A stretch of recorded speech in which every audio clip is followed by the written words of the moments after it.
think we got something here. I think I'm gonna put them under contract. The beloved community is real, and it already exists as moments and for periods of time.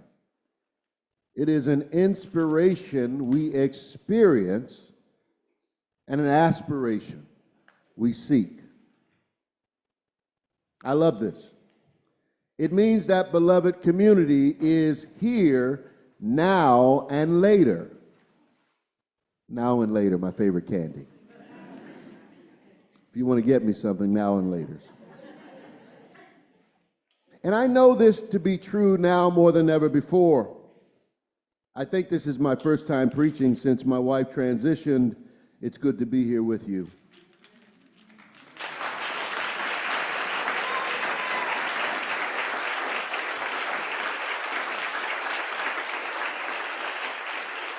Your compassionate support shows me what humanity is capable of when we let love lead us.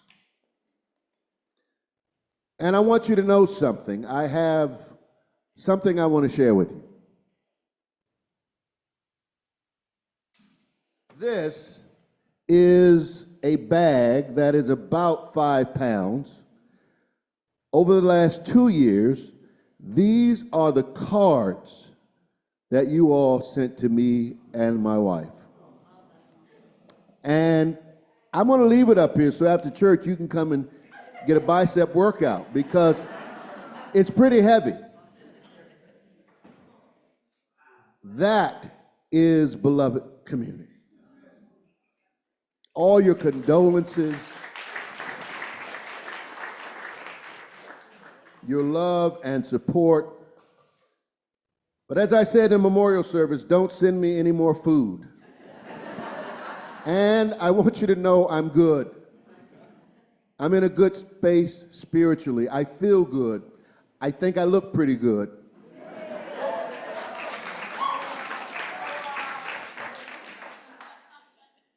I think you can see that I am managing this very tragic situation as best I can, and my children are okay as well. And I do want you to know something. I do prioritize taking care of myself. I try to live what I preach. I meditate every day. I get 2 massages every month. I have 2 acupuncturists I see each month.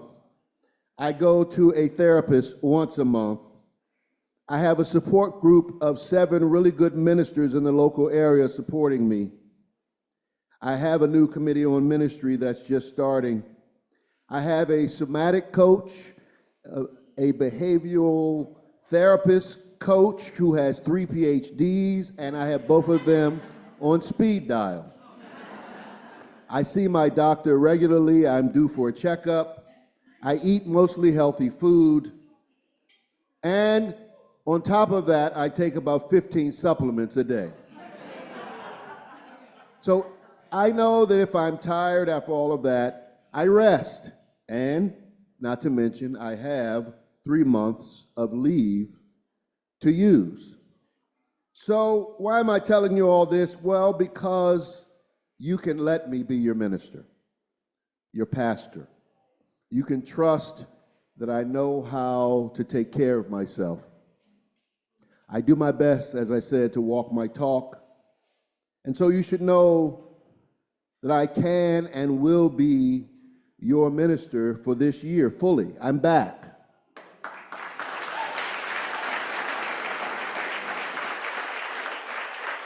Yes, I'm changed.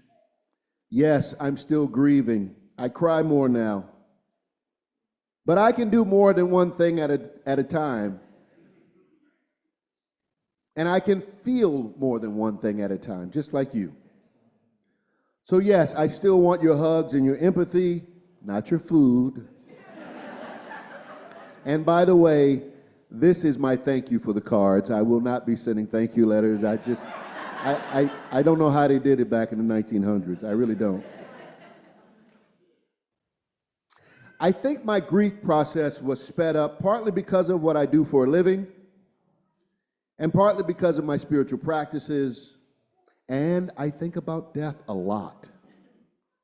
Even before Joni's illness, I thought about death every day. The Buddhists say, you die before you die. I'll do a sermon on that soon. I think about it all the time. I think about it as it relates to the human process of evolution and how humans make their decisions based upon this death knowledge, knowing that we are, finite or mortal creatures.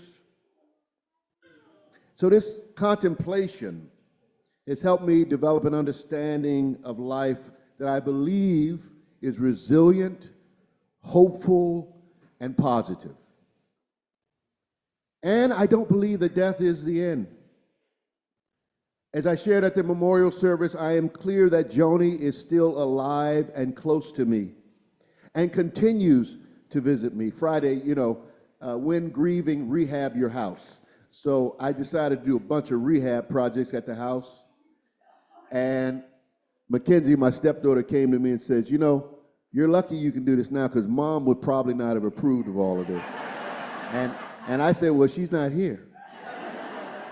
And so no sooner than that, I went and sat outside, and this butterfly kept flying in my face over and over. And I would shoo it away, it would go away, and it would come right back in my face. I said, okay. So do you like it? Do you like what I'm doing, Joni? I'm not sure she did, so I think she came back as a butterfly that time. But I believe her consciousness is very much alive. I'm not depressed. I am sad sometimes. But I think, as I said, I've developed a process for living that works for me, and this church year, I want to share that with you. Now, you've heard a lot of it in my sermons, but I think I've spent time having a lot of time to think and contemplate, putting together what I think is my process over the last 25 years. And I want to share that with you. So in the next few weeks, I'm launching a new program called Thriving, Living Bold and Compassionate Lives. How can we not just survive in these turbulent times, but thrive with all this ambiguity and paradoxical stuff going on? How can we find our calm amidst the storms of life? And for me, it's about developing some core competencies that ground my philosophy for life. And most of these will be familiar with you. There are 8. Emotional literacy, learning to express our feelings and needs without projection. Conflict resolution, learning how to be in right relationship with others even when we disagree. Brain balance, you've heard this from Dr. Scott, and most recently from Shana Oshiro, finding a way to balance the rational and creative parts of us for more harmonious living. Racial literacy, understanding how systemic oppression impacts our relationships and blinds us to creating trust and beloved community. Family systems theory, recognizing that all systems are emotional systems. When one part changes, the whole changes, and that we bring our family drama and trauma to the church and other communities that we serve. Social justice. How do you go out into the world as a partner in the community and not as a paternalistic patron? Integral spirituality or spiral dynamics. Learning how to understand the evolutionary process of all things so we can find balance and homeostasis when things seem hopeless. And finally, mindfulness or prayerful practice, having a discipline of stopping and simply being still, present, and open. This is my program, Bold and Compassionate Thriving. 8 components that I'm asking all of you to participate in. And guess what? You can do it at your leisure. And we will meet most months by Zoom to talk about each section. We'll do it component by component. And basically, you're looking at videos reading excerpts from books. Maybe you'll read a whole book. You have several choices, but you have to complete so many in each section. All of this so we can build beloved community within ourselves and in the communities that we serve. So, this church year, I invite you to join me in practicing these 8 competencies, and not just learning, but practicing them. Because, beloved community, it's not a concept to just admire, it is a reality to build. It's a verb, it's action-oriented, it's a daily choice, and it takes courage. These things are not easy to comprehend or even to take in because it brings up so much stuff that we have to deal with. But I encourage you to be courageous. Be courageous to face your feelings without projection, courageous to stay in relationship when it'll be easier to cut that thing off, courageous to look at your biases and not look away, courage to be still when the world is spinning, courage to love even when it costs you something. But here's my promise to you. I will keep showing up. I am changed, yes. I am still grieving, yes. But I'm also stronger, I hope wiser, and more committed than ever to building beloved community with you. And it won't be perfect. It will be perfectly imperfect. So let's build beloved community together this year. I hope you will take this challenge with me. I invite now our Director of Lifespan Faith Formation, Sarah, to come up and share more exciting things you can expect this new church year. May it be so.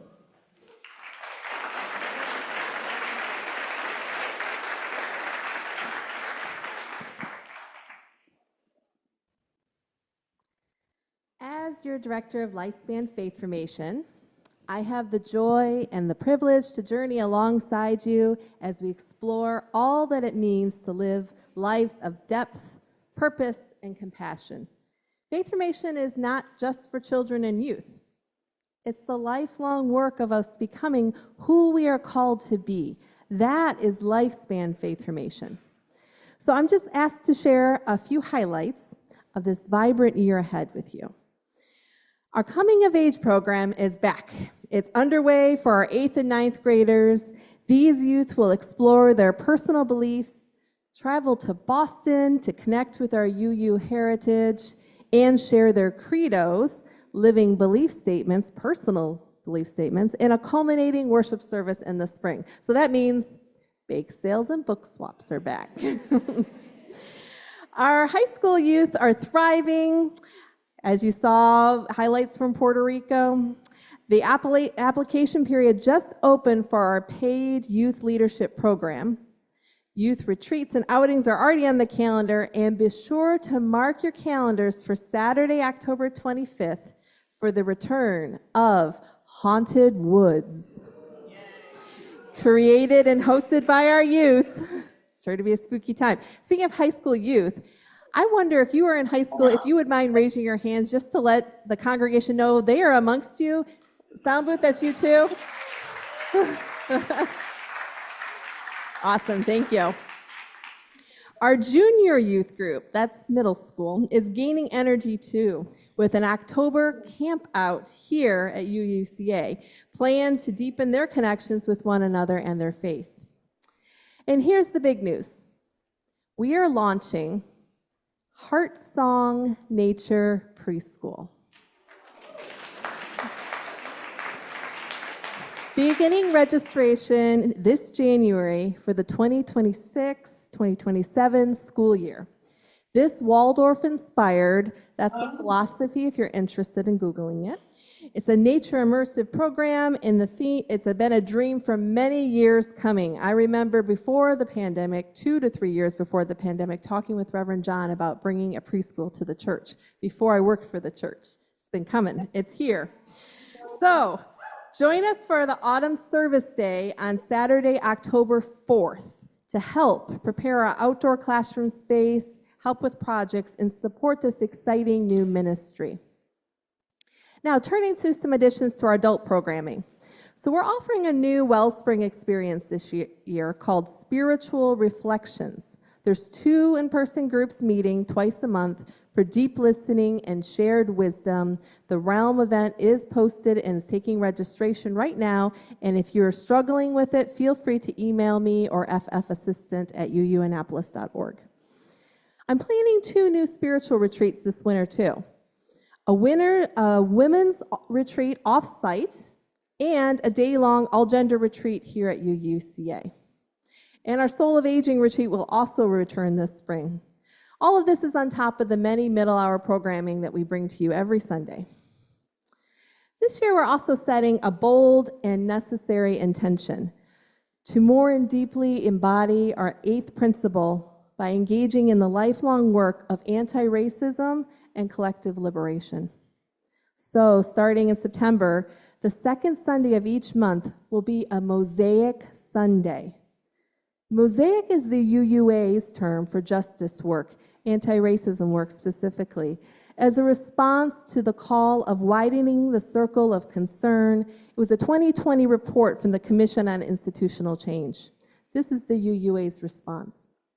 On Mosaic Sundays, we'll hold space for all ages during middle hour to reflect, because justice work must begin from within.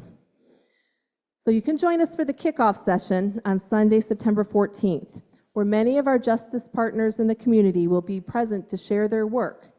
So you can see the why of what we're doing in the community with justice work and the importance of doing the inner work so we can go out and not cause harm in the community. Let's faithfully do this work together. This fall, we're also going to gather for our biannual Community of Communities Summit. This is a concept that was inspired by Paula Cole Jones, who is the co-author of the 8th Principle.